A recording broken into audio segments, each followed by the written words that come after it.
So the next topic we're going to cover is yet another set of transforming operators. We've talked about map before, as you may recall. We also talked about map not null.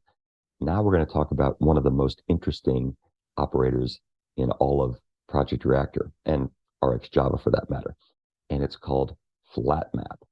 And flatMap sounds superficially similar to map at first glance in that it will be used to transform the values and or the types that a flux emits.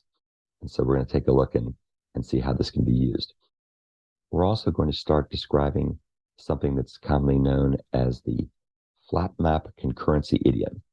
Now here I talk about this being the Project Reactor flatMap concurrency idiom, but as it turns out, there's also a flatMap concurrency idiom in RxJava that behaves pretty much the same way. So let's take a look at the flatMap operator.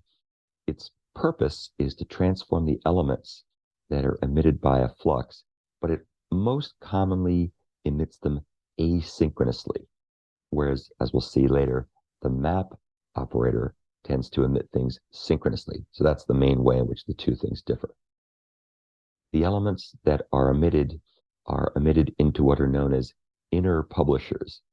You can see what an inner publisher is here in just a second.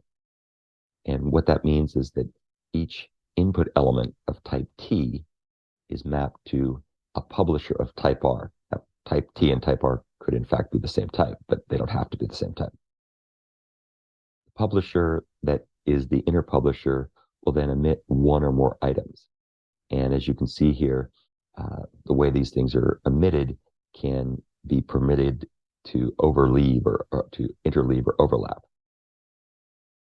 These inner publishers that are producing those events are then all flattened into a single flux using merging. So I always like to use the analogy of a steamroller here. And because they're flattened by merging, they can interleave.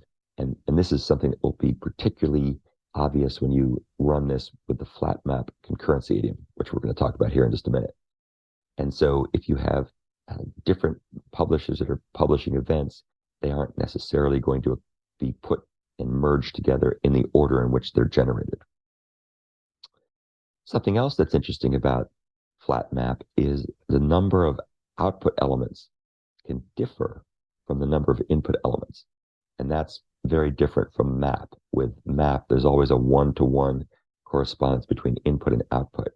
Whereas with Project Reactor's flatMap, you might end up with more items, you might end up with fewer items, or you might end up with the same number of items. But it's often the case that you'll end up with more.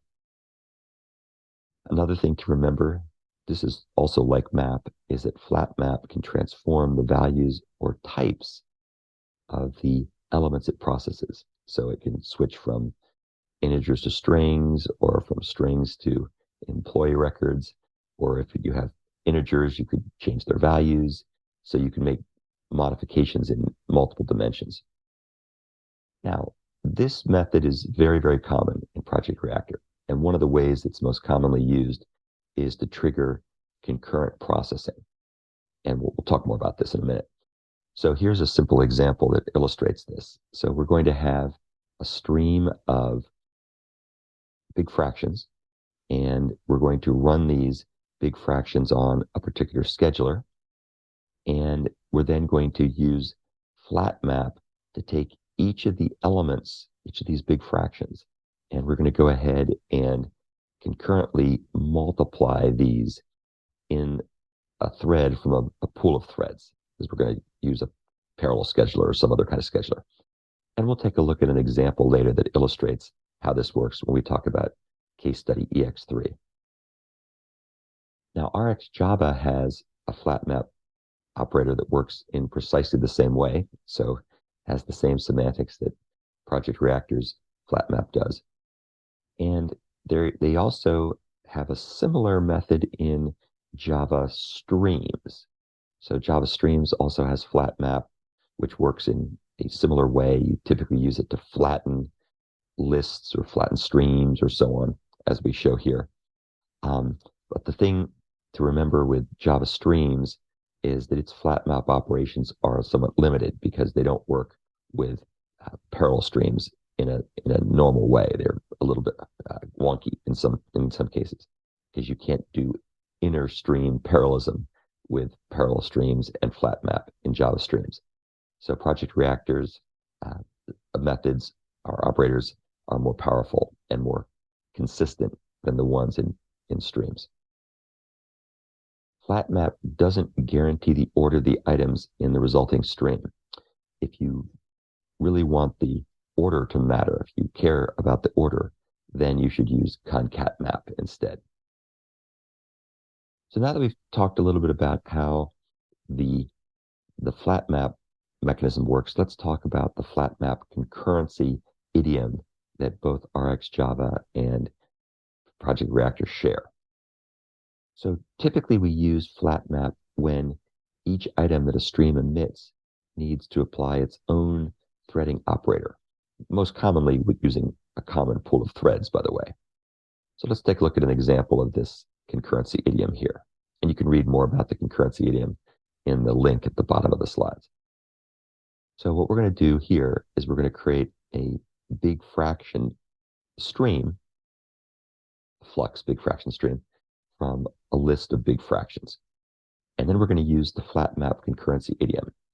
And what this does is it basically says, for each item in the stream, go ahead and do something to it in a parallel thread pool. So what it's doing here is it's taking each item that's a big fraction, and it's using the mono from callable operator, and it's multiplying that big fraction, and it's doing it in a background thread. And that background thread, as you can see here, is coming from the scheduler parallel factor method. So we're getting a parallel thread pool that can be used to run these things in parallel. So each of those operations is being applied in parallel. And then when everything's done, then we're going to take all the multiplied big fractions and we're going to go ahead and we're going to add them all together. So you can see that that's what's being done here by using the reduce operator. And we'll talk more about reduce. Reduce is a combining operator that we're going to talk about later. So now that we've talked a bit about how flatMap works and how flatMap concurrency idiom works, let's compare and contrast map and flatMap. So if you recall, the map operator transforms each value in the Flux stream into a single value.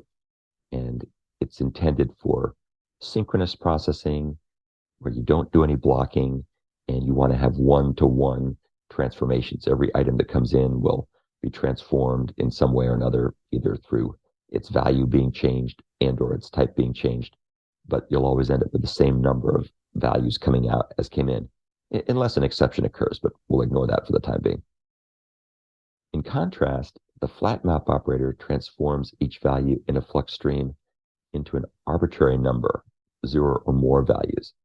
And therefore, it's intended for asynchronous, often non-blocking operations that can do 1 to n transformations, where you could end up with fewer or more or the same number of items that are being worked on.